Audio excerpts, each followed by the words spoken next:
Margarida Martinengo nasceu num palácio, no seio de uma das famílias mais nobres de Brescia, na Itália. Desde criança, tudo parecia decidido para ela. Ela tinha um nome respeitado, educação, beleza e, mais tarde, um casamento capaz de fortalecer ainda mais a posição da sua família. Porém, aos 18 anos, Margarida atravessou a porta de um convento e deixou tudo isso para trás. Não porque desprezasse a vida que ela tinha conhecido, nem porque quisesse fugir do mundo. Ela apenas não queria que a sua vida fosse escolhida pelos outros. O seu pai, por exemplo, imaginava para ela uma vida de festas, alianças e um casamento. Chegou mesmo a enviá-la para Veneza, onde nada parecia faltar. No entanto, Margarida procurava outro caminho. Ela queria uma vida que não dependesse do seu nome, da fortuna da família ou da admiração das pessoas. Quando ela entrou no convento das Clarissas Capuchinhas, recebeu o nome de Maria Madalena. E o que aconteceu depois disso não foi apenas a história de uma jovem que abandonou um palácio. Foi a história de uma mulher que atravessou a aridez, a incompreensão e uma luta silenciosa contra si mesma, até descobrir que a santidade não consiste em fazer coisas extraordinárias. O mais difícil agora seria aprender a desaparecer, sem, no entanto, deixar de amar.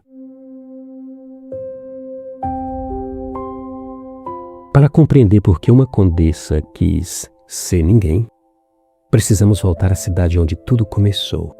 Margarida nasceu em Brescia, no norte da Itália, no ano de 1687.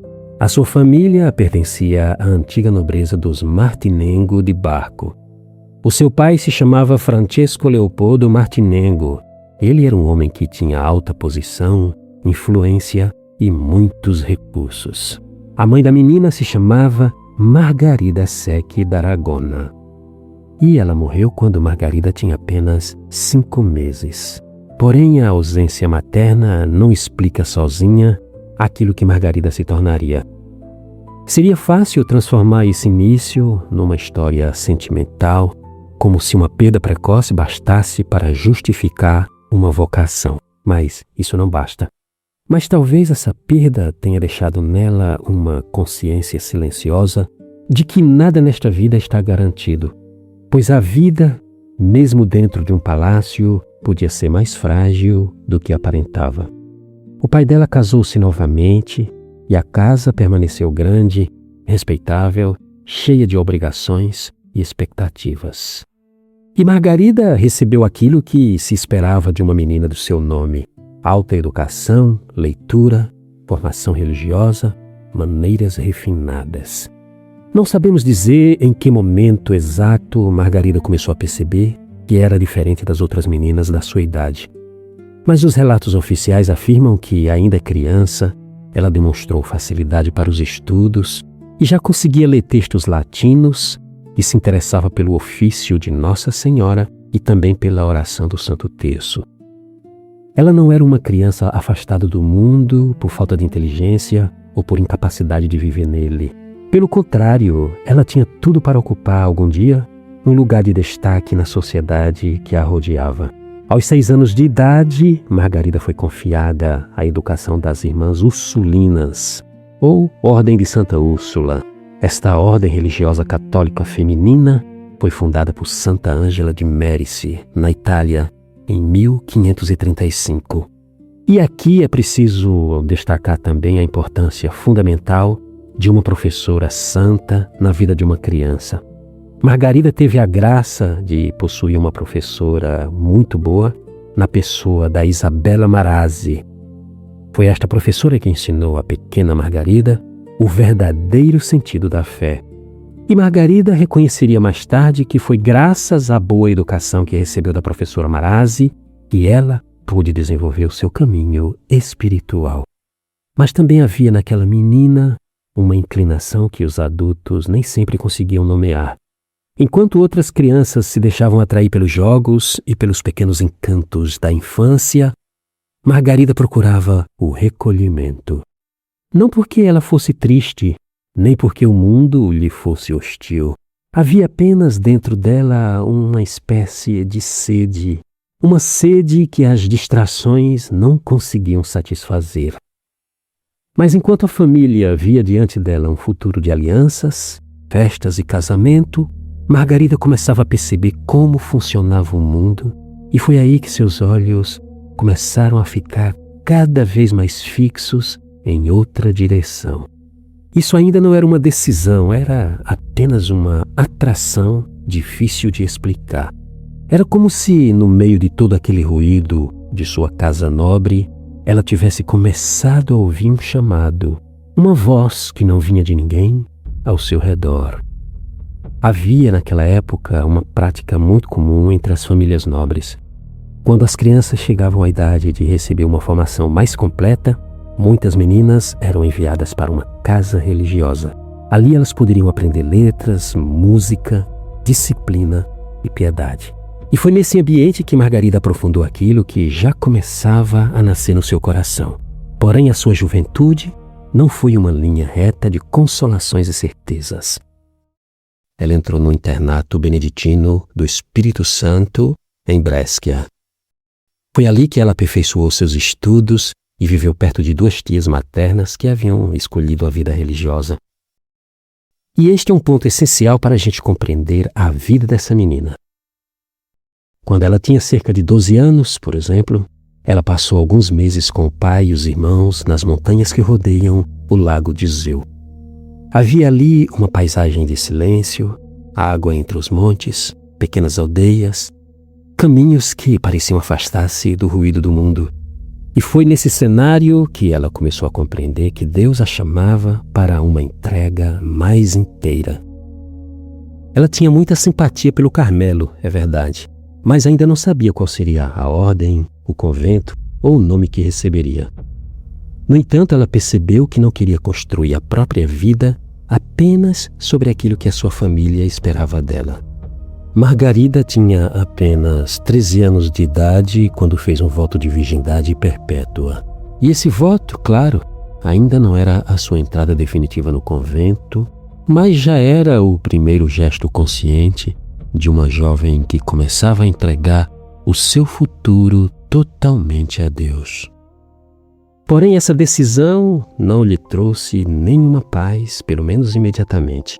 Muito pelo contrário, depois deste voto, vieram anos de aridez, tentações e uma luta interior que ela própria recordaria mais tarde. Durante muito tempo, a oração deixou de ser para ela uma consolação. Mesmo assim, ela continuava a rezar. Ela continuava a procurar Deus, mesmo quando tudo dentro dela parecia seco, confuso ou cansativo. Em determinado momento, era como se a fé tornasse um caminho escuro. E, no entanto, Margarida não abandonou o que tinha prometido. Ela não permaneceu fiel porque se sentia sempre forte, porque era melhor que os outros, mas porque decidiu não fugir quando já não sentia nada. Apesar da sua luta interior, ela percebia que do lado de fora a vida seguia o seu curso. Ela cresceu, tornou-se culta, bem educada, digna de pertencer a uma das famílias mais importantes de Brescia. Aos olhos do pai, a sua vida deveria conduzi-la naturalmente a um casamento vantajoso. E isso não se tratava apenas de uma questão de afeto. Vejamos, naquele mundo, o casamento de uma jovem nobre podia unir patrimônios, fortalecer relações e assegurar o futuro da própria família. Mas Margarida não desejava esse futuro. Ela já tinha começado a perceber que a vocação não é apenas escolher aquilo de que se gosta. É aprender a reconhecer, entre muitas possibilidades legítimas, aquilo que Deus pede de uma alma. No dia 21 de dezembro de 1704, Margarida revelou ao seu pai e aos irmãos a decisão que vinha amadurecendo em seu coração havia muito tempo. Ela queria tornar-se Clarissa Capuchinha. O pai e os irmãos imediatamente se opuseram a essa decisão. O confessor dela, por exemplo, ficou na dúvida. E até pessoas da própria casa procuraram convencê-la de que aquela escolha era excessiva, imprudente ou passageira. Para todos eles, Margarida estava a abandonar uma vida que muita gente considerava invejável.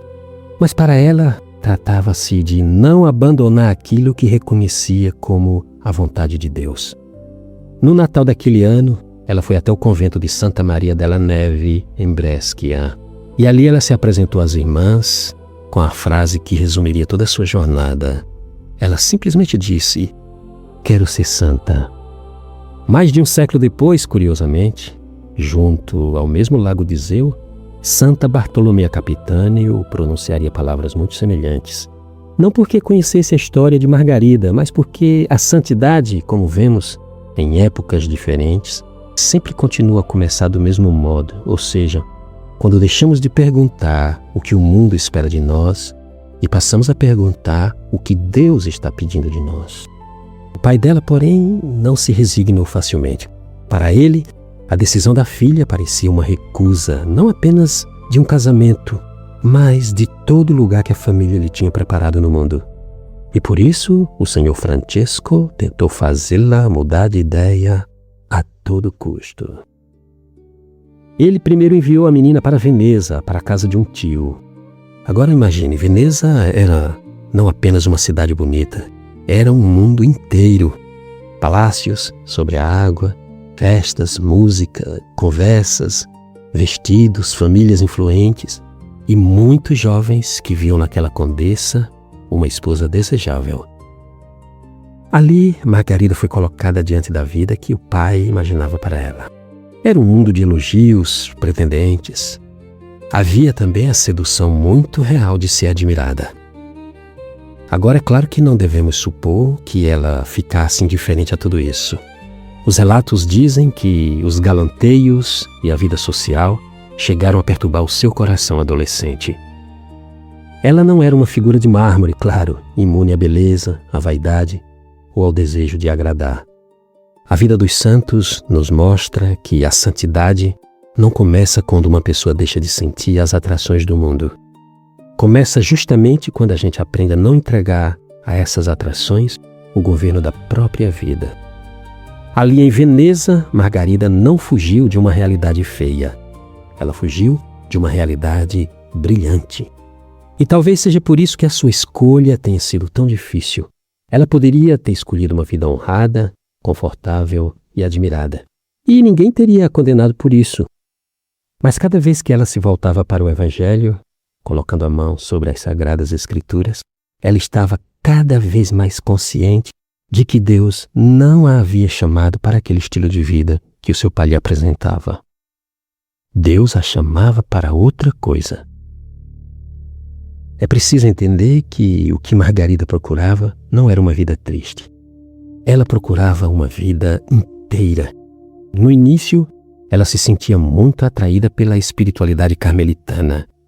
Mas aos poucos ela amadureceu a convicção de que o seu caminho seria outro. Seria o caminho das filhas de Santa Clara, o caminho na Reforma Capuchinha.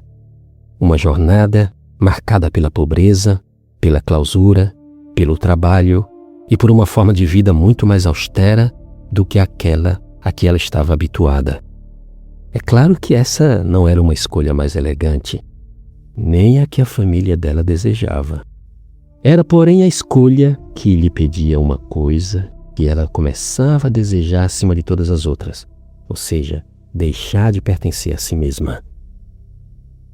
O pai chegou a prometer a sua mão ao filho de um importante senador veneziano, e seus irmãos, Nestori e Gianfrancesco, também procuraram convencê-la a aceitar uma das propostas que surgiam. E para tentar fazê-la entrar naquele mundo, deram-lhe alguns livros de romance.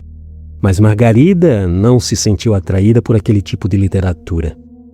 Ela chegou a chamar aquele tipo de leitura de livros do inferno, pois ela percebeu que aquelas histórias alimentavam nela um caminho que já não correspondia ao que desejava oferecer a Deus.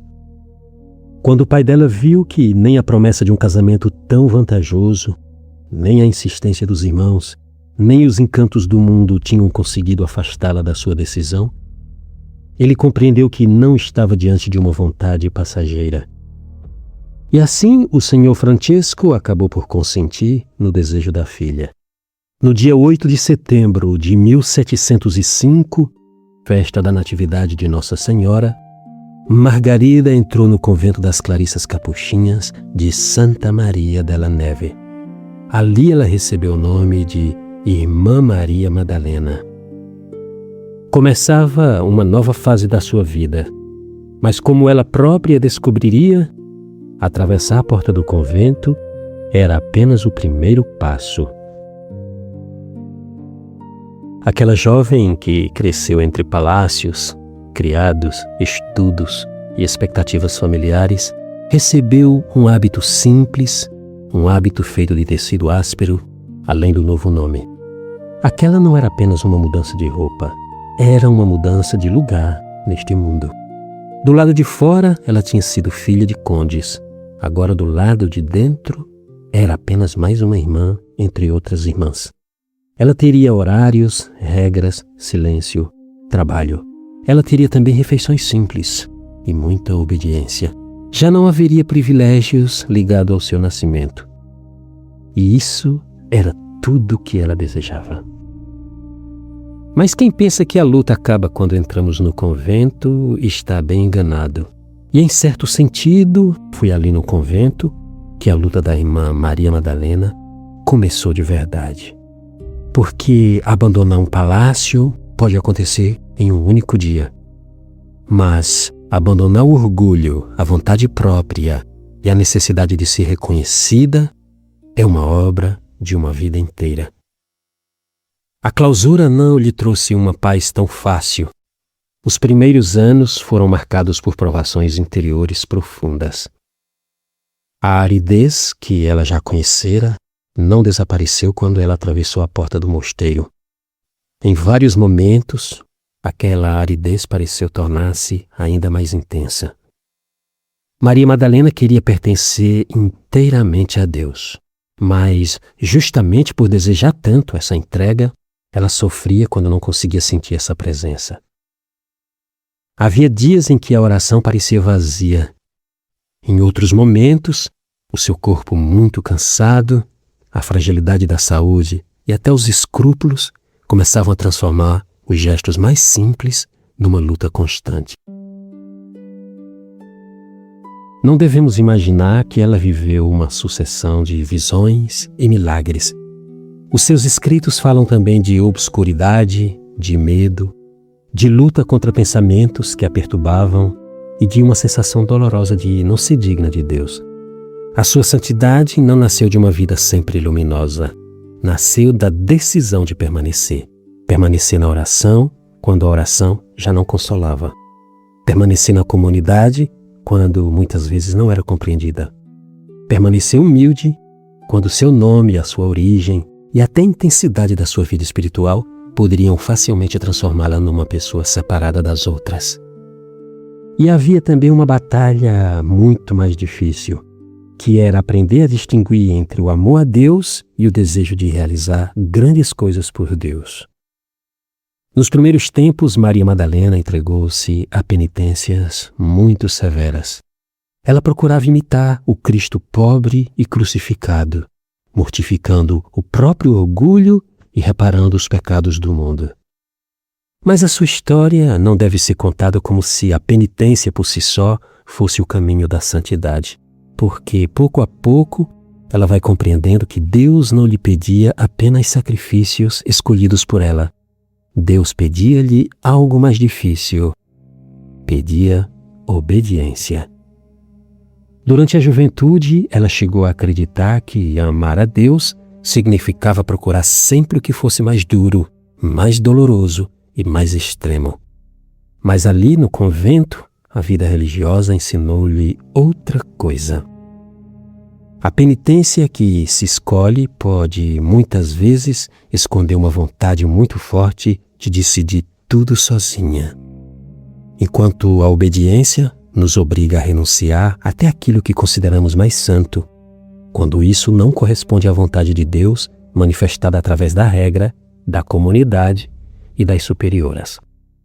Esta aprendizagem da jovem irmã Maria Madalena seria decisiva para o seu futuro. Ela começou a perceber que já não bastava sofrer por Cristo. Era preciso aprender a amar como Cristo, ou seja, amar sem procurar a própria vontade, sem transformar a virtude numa forma escondida de orgulho. Não significava desprezar a inteligência, mas entregar a própria vontade, ou seja, deixar de viver segundo o próprio julgamento para aprender a obedecer. E foi assim que a antiga condessa começou a desaparecer. Desaparecer não em grandes acontecimentos, mas naquelas tarefas que ninguém admirava. Ela trabalhou onde a comunidade precisava, em serviços simples, na cozinha, no jardim, realizando trabalhos cotidianos que sustentavam a vida escondida daquelas irmãs. Algum tempo depois, ela ocuparia funções de responsabilidade, mas antes disso ela aprendeu a fazer-se útil sem ser o centro de nada. Havia nela uma frase que resume muito bem esse caminho. Quando alguém se lembrava da sua origem nobre, ela respondia com simplicidade dizendo: "Irmã, quando somos capuchinhas, não se é mais que isto." Essa não era uma falsa humildade. Ela não estava negando que nascera numa família importante. Ela apenas recusava deixar que esse passado lhe desse um lugar de privilégio acima das outras, ali no convento. Ela não queria ser a condessa que se tornara religiosa. Ela queria ser apenas uma capuchinha. E apesar de toda aquela austeridade, Maria Madalena não era uma mulher triste.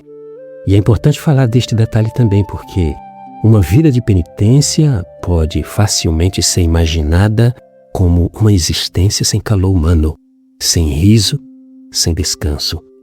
Mas os relatos sobre a irmã Madalena revelam uma realidade bem diferente. Por exemplo, nos momentos de recreação no mosteiro, ela participava da vida comum.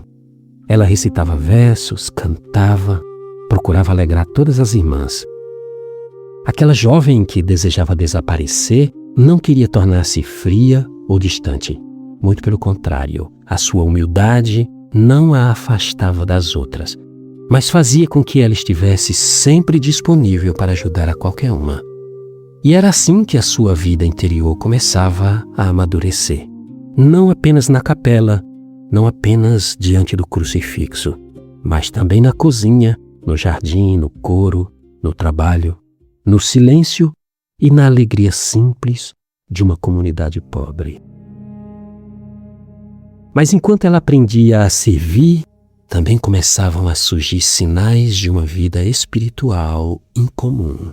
Os confessores da irmã Maria Madalena pediram que ela escrevesse sobre aquilo que ela vivia interiormente.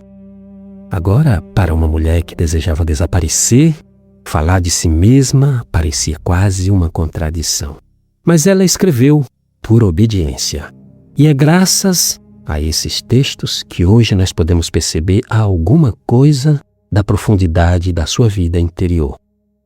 Nesses escritos ela fala da oração como uma união permanente com Deus e da alma que se esvazia de si mesma para ser preenchida pela santidade divina.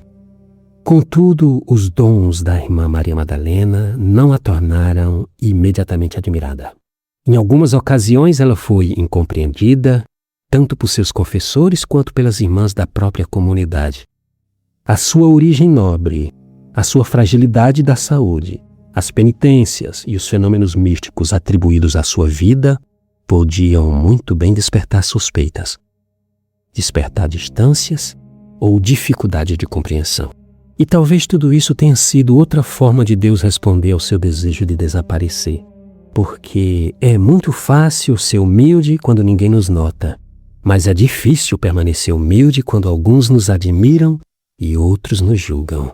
Aquela jovem que entrara no convento dizendo que queria ser santa, começava a descobrir o preço dessa frase.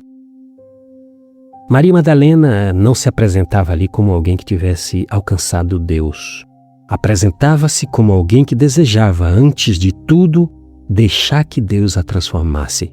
Em seus escritos, ela sempre volta com aquela mesma ideia, dizendo que a alma não se torna santa por acumular méritos e nem por parecer mais piedosa do que as outras. Ela torna-se santa quando deixa de colocar a si mesma no centro. Para a irmã Maria Madalena, a alma humilde participa também da santidade de Deus.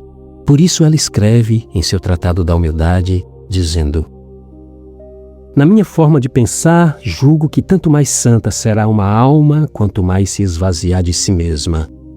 Porque quanto mais se esvaziar de si mesma, tanto mais se encherá de Deus. É claro que essa não é uma frase fácil, mas na prática, esvaziar-se de si mesmo não significa perder a personalidade, nem desprezar os próprios dons. Significa deixar de viver como se tudo dependesse da nossa imagem, da nossa vontade ou da opinião alheia. E era precisamente isso que a irmã Maria Madalena aprendia ali no claustro. Com o passar dos anos, a comunidade começou a confiar-lhe responsabilidades. Ela foi encarregada de serviços humildes, como a roda do convento, que é aquele lugar através do qual as irmãs recebiam e entregavam o necessário sem romper a clausura. Mais tarde ela foi vigária, mestra de noviças e, por fim, aos 45 anos de idade, a irmã Maria Madalena foi escolhida abadesa e, para alguém que desejava ser ninguém, parecia uma absurda contradição tornar-se superiora. Ela tinha consciência das próprias limitações. Mesmo assim, aceitou o cargo. Porque, veja, há pessoas que conseguem renunciar a riquezas, vestidos e palácios. Porém, mais difícil ainda é renunciar ao poder, mesmo quando este poder chega vestido de dever religioso. Maria Madalena recebeu autoridade, mas não a viveu como um privilégio. Ela procurava servir as irmãs, orientar as mais jovens e recordar-lhes que a vida capuchinha não consistia em realizar gestos extraordinários, mas em amar a Deus com simplicidade, fidelidade e verdade. Ela incentivava suas irmãs, principalmente as noviças, a leitura da regra, das constituições e da vida dos santos franciscanos. Mas ela também não queria formar religiosas que apenas imitassem exteriormente as penitências dos grandes santos. Ela queria, na verdade, formar corações unidos em um só coração, na verdadeira fé. A sua intenção era que uma comunidade inteira se tornasse como um único coração voltado para Deus. E na vida diária, isso começava por pequenas coisas. Começava pelo silêncio que não humilha, pela palavra necessária, pela correção feita com mansidão, pelo trabalho cumprido sem murmuração, pela capacidade de não transformar cada dificuldade numa ofensa pessoal. Maria Madalena tinha uma maneira muito concreta de ensinar tudo isso. Antes de falar, por exemplo, ela perguntava a si mesma se aquela palavra era mesmo necessária. Se não houvesse a necessidade de falar, talvez fosse melhor calar.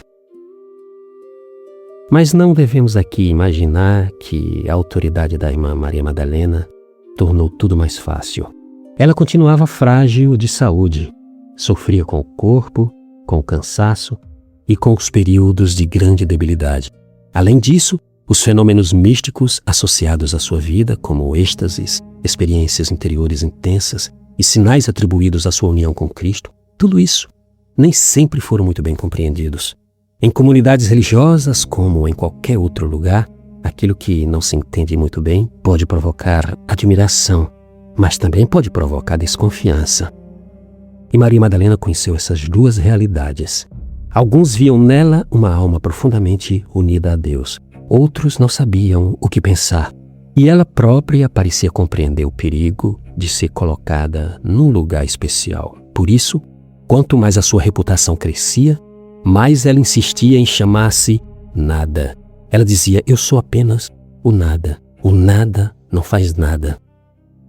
Essa não era uma maneira de negar que Deus pudesse agir por meio dela. Não. Era apenas uma forma de afirmar que, se algo de bom acontecia, não vinha dela como posse ou conquista. Ou seja, tudo de bom que ela fazia era proveniente do bom Deus. Este é talvez o ponto mais difícil da sua história. Por um lado, temos a irmã Maria Madalena, que não queria ser reconhecida como mística.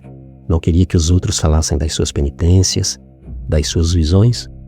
ou dos sinais extraordinários que mais tarde seriam atribuídos à sua vida. Ela queria mesmo era que a sua vida fosse escondida totalmente em Deus. Mas por outro lado, parece que muitas vezes Deus permite que uma pessoa seja vista justamente para ensinar aos outros que a santidade não é uma conquista humana. E por mais que ela quisesse, havia algo que ela não podia esconder. Não eram as suas origens nobres, nem os seus escritos, nem os relatos extraordinários. Era a maneira como tratava as irmãs. Era a serenidade com que aceitava ser contrariada. Era a alegria que levava para os momentos simples da comunidade. Era a forma de servir, mesmo tendo sido educada para receber honras. 4 anos depois, em 1736, ela seria novamente chamada a assumir o cargo de abadesa. Ela já estava muito doente e, mesmo assim, aceitou. Não sabemos quantas vezes ela teria desejado voltar ao último lugar, ao silêncio, às tarefas que ninguém via, aquele seu esconderijo. Mas a obediência que ela aprendeu na juventude pedia-lhe agora outra forma de desaparecimento. Não desaparecer das responsabilidades, mas desaparecer dentro delas. Aceitar uma missão sem fazer dela uma afirmação de si mesma. Servir sem transformar o serviço numa forma de poder. E enquanto a sua saúde se enfraquecia, a sua vida se aproximava do fim. Irmã Maria Madalena morreu no dia 27 de julho de 1737, aos 49 anos de idade.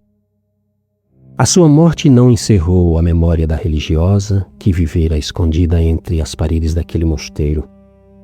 Poucos anos depois, começou em Brescia a recolha de testemunhos sobre a sua vida, as suas virtudes e a fama de santidade que deixara entre as irmãs e entre aqueles que a tinham conhecido.